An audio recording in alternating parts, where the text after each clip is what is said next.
What's going on, everybody? Welcome back to the channel and welcome to today's video where I am finally going to tell you guys that I bought an excavator and I am going to throw cars over the highway. I'm just kidding. That is a county excavator. I think they're going to be doing some ditching and culvert work right here. I see it was all located and whatnot for the last couple of weeks, but regardless, we're going to go do a little bit of maintenance and stuff to some of the equipment at the track as far as the tractor and the lawnmower goes. You know, not even to mention the fact that the tractor's really cool and all that. The loader's handy for lifting, pulling, stuff like that, but it doesn't have a 3-point hitch attachment in the back, which means I'm extremely limited on what I can actually use as far as attachments go on it. So it's a tractor, but it's really only good for one thing right now, and the 3-point conversion for this is just under $1,000 bucks, so it's actually really expensive. Whereas if I sold this tractor, I could probably be money ahead if I just sold it outright and spent, you know, a couple $100 more on another one, because, you know, frankly, they're not all that expensive of a machine to buy still. You know, this thing's 70 years old, but I paid under like $3 grand for it, and it works fine. So I'll see you guys in the garage. Alright guys, it's been a long time coming, but the grass is all greened up, and what we're gonna have to do is start cutting it. But that means is I need to service the new to me John Deere F935 industrial 72-inch Yamaha diesel powered lawnmower. This thing is a beast. PTO driven deck, diesel engine, it's hydrostatically driven, well maintained, and I'm going to continue my good maintenance. Alright, I'm going to continue my good maintenance by putting in some of the AMSOIL diesel max duty protection 15W40. This calls for 15W40, and I'm going to put in, of course, this diesel oil. It is just over 3 quarts, so I bought 4 of this. I also just took up riding motorcycles. I bought a 2021 Yamaha MT-03, and I put in some of their metric motorcycle blend. I believe it was 10W40. So we've got ourselves an engine oil filter, Napa Gold 1334, and we've also got a hydrostatic or hydraulic filter, and this is a Napa Gold 1410. So let's get to cranking on it. I'm gonna toss the battery back in it and get this thing up to temp or warmed up enough so hopefully the filters will run out for me really easily. I do have to top off the coolant, although the reservoir here is full, which I thought was kind of interesting. So I don't know if the cap isn't really working, but we are full.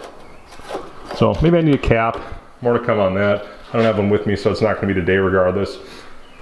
I'm gonna spec belts, things like that, real obvious stuff, but these things pretty much just run. So I'm gonna get to work on this thing, get the battery in here under the seat, and we will get this thing running in no time if I had to guess.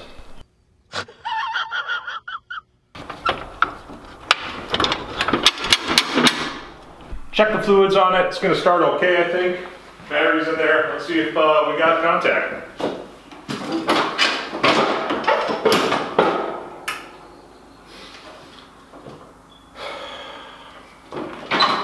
Contact.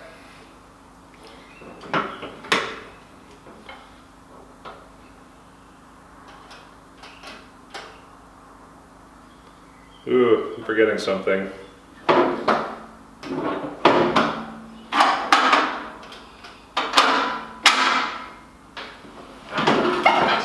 My battery's dead. It is completely stone dead. I can't even jump start this thing, so I've got a bad battery. I've also got a couple of bad ends, so this is gonna turn into a little bit bigger project than I was hoping, but yeah, we'll get this done and get this thing fired up and serviced today. All right, so new battery, new ends on there. The cables are getting a little short, so I might have to swap those out, but regardless, we've got ourselves a good battery. Got the key. Little throttle, actually have some power, and this is all working. So, wait, our glow plug's off, and let's see. Oh.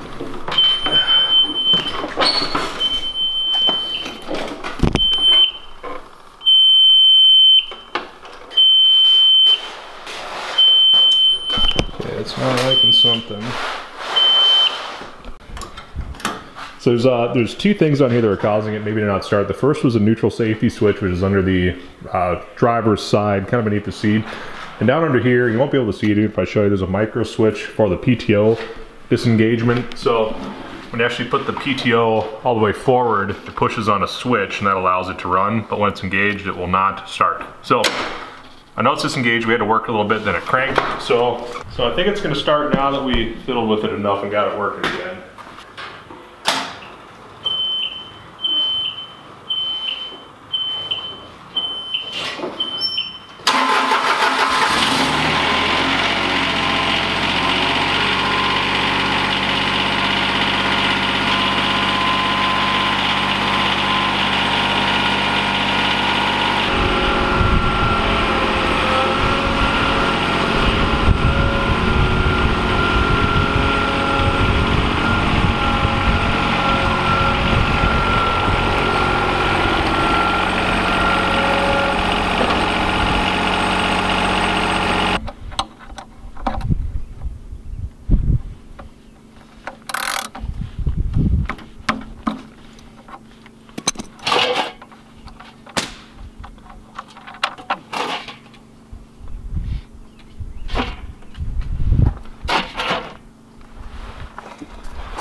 Got the oil all drained out, little plinking going on, and I got our oil filter out here real quick. And then hopefully that'll be it for this little engine oil service.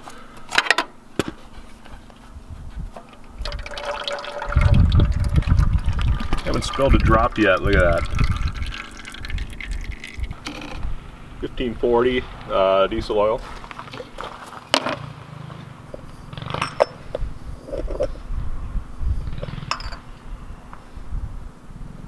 Starting to be more of a fan of funnels.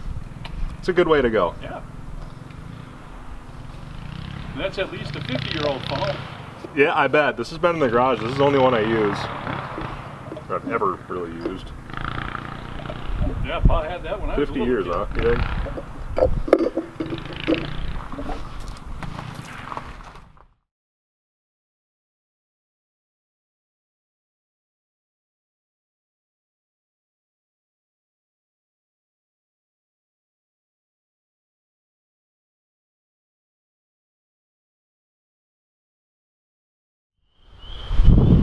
Here it is, guys, the Kawasaki Mule 1000. This is a dump bed, centrifugal clutch, two-wheel drive beast.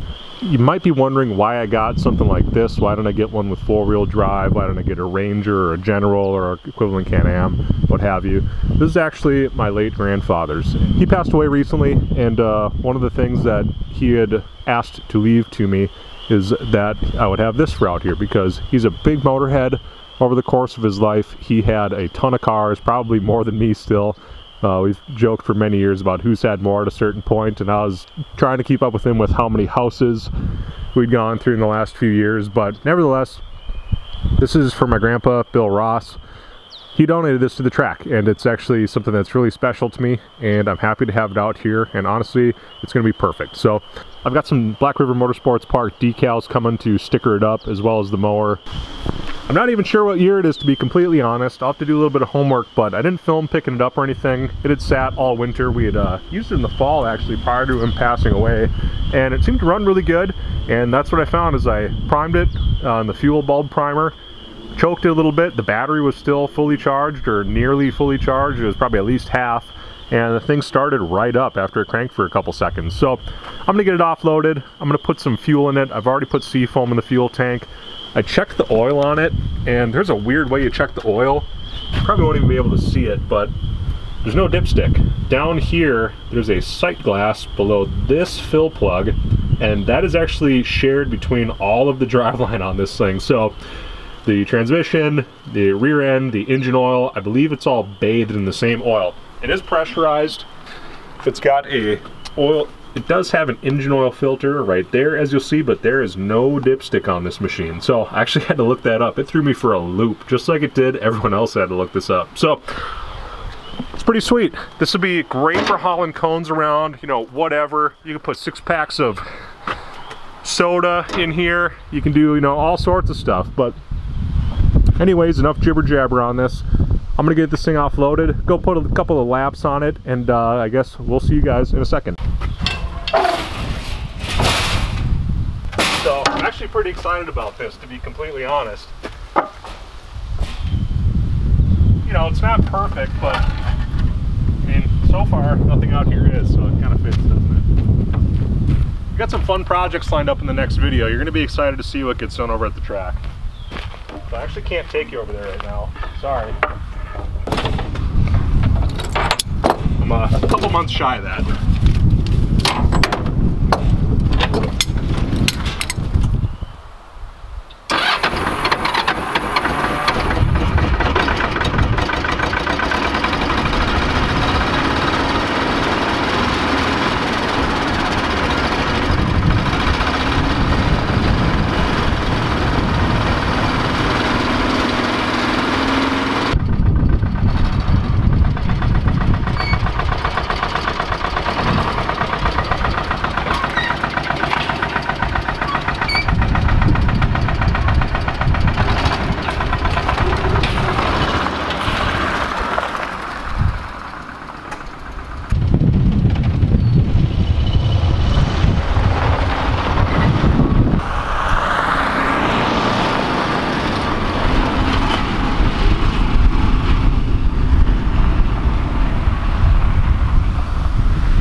I just wanted to give you guys one example of something that you probably aren't even aware of that happens all the time when you own some property, you know. Even if you just live out of town, like a lot of people do. All this is fresh gravel right here, and it was spread by my buddy Hayden from SPS, and he did an awesome job. But as you see right here, we got a lot of standing water, and that is going to leach into the ground because it's trying to go that way. What it really needs here is a culvert. They never put one in, which is a problem for the next guy or me. The gravel will keep pushing down into the clay. Over time, you'll end up with potholes again. But this is 20 yards of clay. There's 2 dump truck loads, if that'll make more sense to a lot of people watching. And it's $600 for 2 dump truck loads of rocks. Now, not to mention having it spread out and whatever. But my friend actually hooked me up big time on this. They helped me out with this and another project inside of the track. You'll see in the next video. I'll give you a quick glimpse of it. But we're gonna get a lot more done here. So this area is improved. A lot of you guys are probably wondering what's going on with everything back here, but I don't own that property. I don't own the bus or the Connex or that bar or anything, or what used to be a softball field. So I'll show you guys a little bit more about that in the future, but that's for another video. All right, check it out. We got ourselves an Evo out here. Got Lexi putting in some time. It's pretty cool. He's actually in there with his girlfriend right now, and this is going to be her first time driving the car. They're preparing to go to proving grounds at BIR. So talk about a perfect spot to do it. Alright, he's going to give us a little something right here. So we'll watch our stud driver make a couple of laps. Let's see how Lexi does. This is his go fast moment here.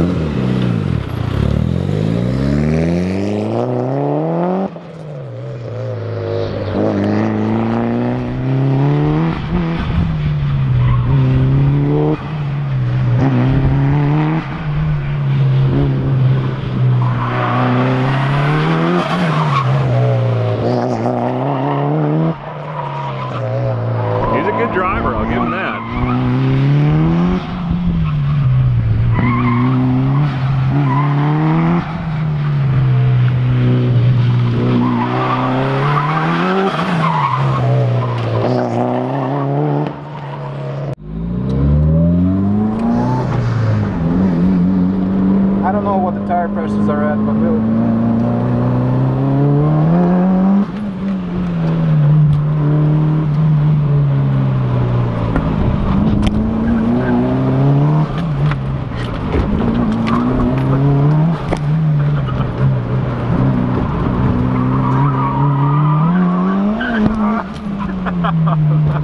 that's got grip, man.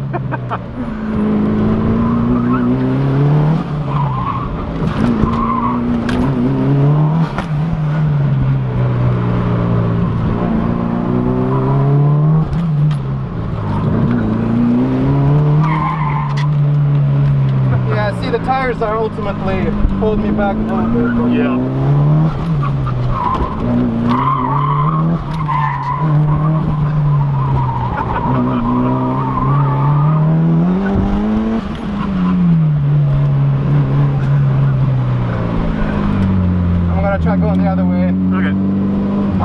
like how it flows the other way a little bit better. Okay, yeah, it's better the other way for sure, but...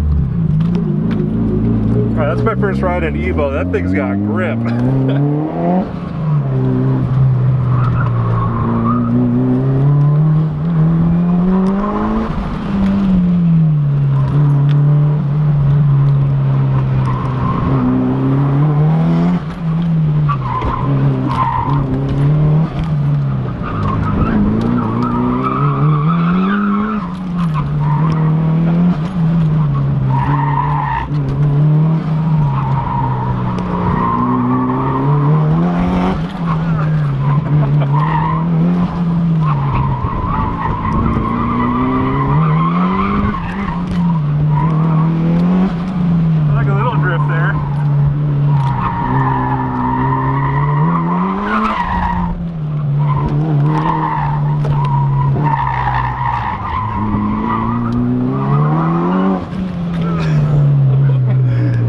Yeah, those tires are right.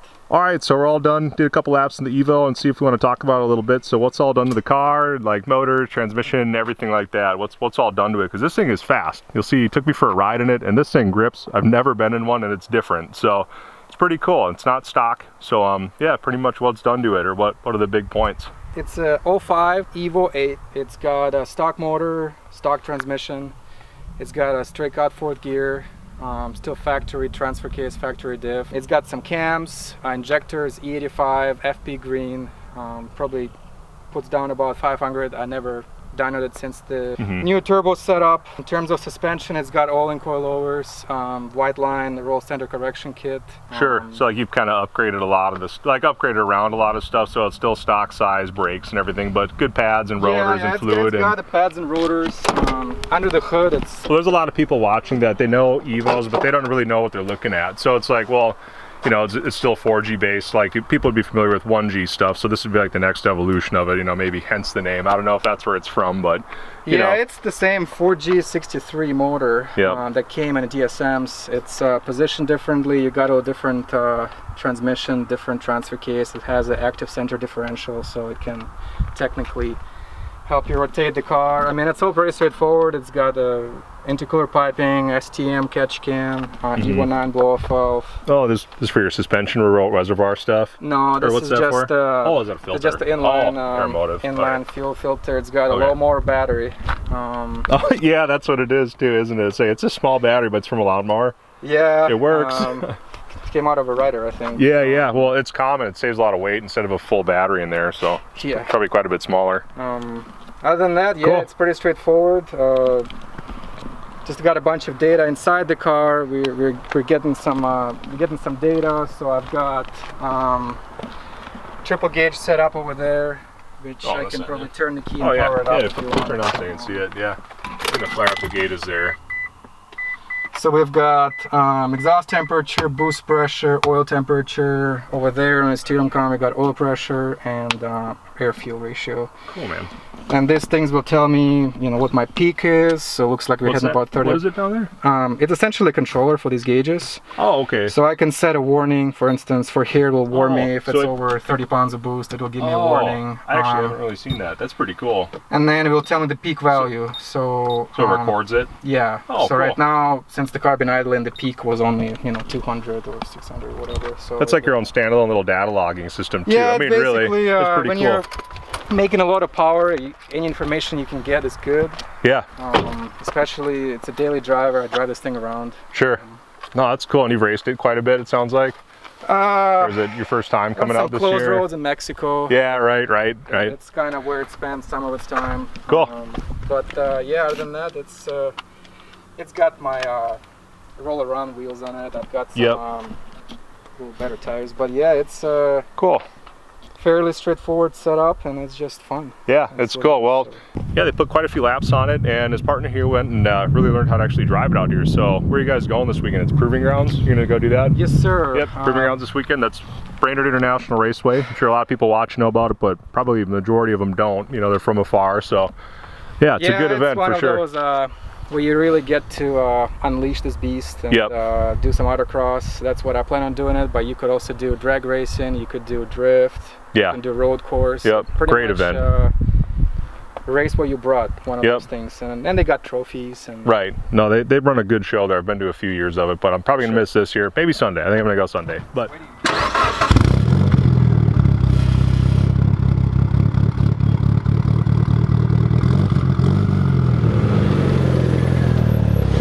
there you go. Big enough to handle it at 500 horsepower even.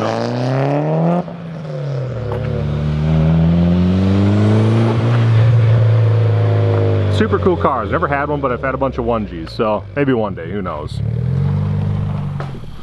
Well, there you have it, guys. There goes today's video. Appreciate you guys all watching. If you want to help support the track in any way, you can go to the merch link in the description.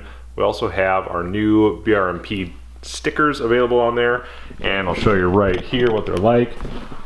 This is how big they are. This is the official Black River Motorsports Park sticker. You guys asked and we answered. They're available on the website right now, and they are manufactured in the United States and in the European Union. So if you are from abroad, you can save a whole bunch of shipping because they are manufactured overseas as well. It's partially why I chose the Black River Motorsports Park vendor to be Spring. Other thing I like to do is give a quick shout out to Brett Murphy. He actually made a bunch of these Black River Motorsports stickers. He's on Instagram. You can see his tag here. And of course, there'll be a link in the description. He made these, and he also makes other custom vinyl type stickers for folks all over the place. Send him a message or follow him, and you yourself could get something custom made, which is really cool. So the community stepped up in a big way there. And thanks, Brett, for those. Really appreciate it. Another good F-body guy. Tell you what, the best guys out there are F-body guys. Don't come at me in the comments about it. They just are so far.